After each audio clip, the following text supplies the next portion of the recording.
A cesarean section is a way to deliver a baby by cutting through the skin of the mother's abdomen. Although cesarean C-sections are relatively safe surgical procedures, they should only be performed in appropriate medical circumstances.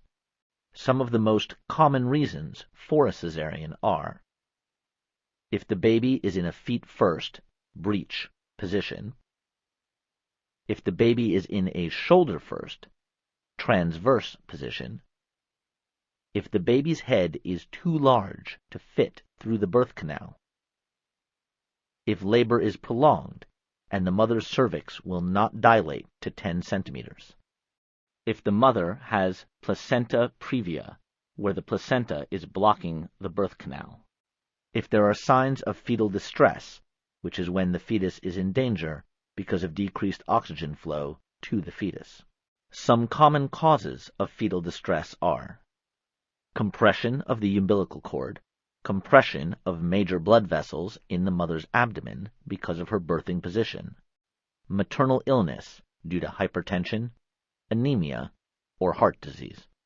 Like many surgical procedures, cesarean sections require anesthesia.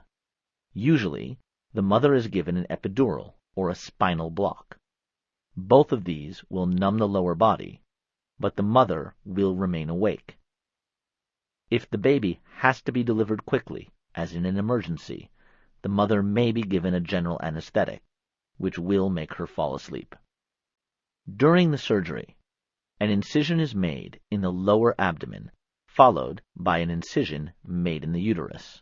There is no pain associated with either of these incisions because of the anesthesia.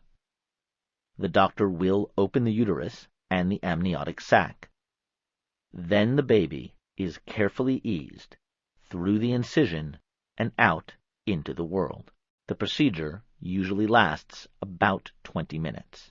Afterward, the physician delivers the placenta and stitches up the incisions in the uterus and abdominal wall.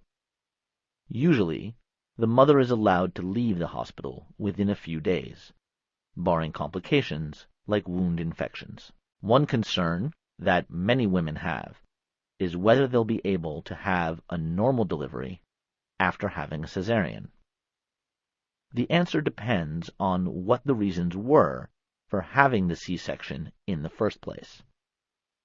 If it was because of a one-time problem, like umbilical cord compression or breech position, then the mother may be able to have a normal birth.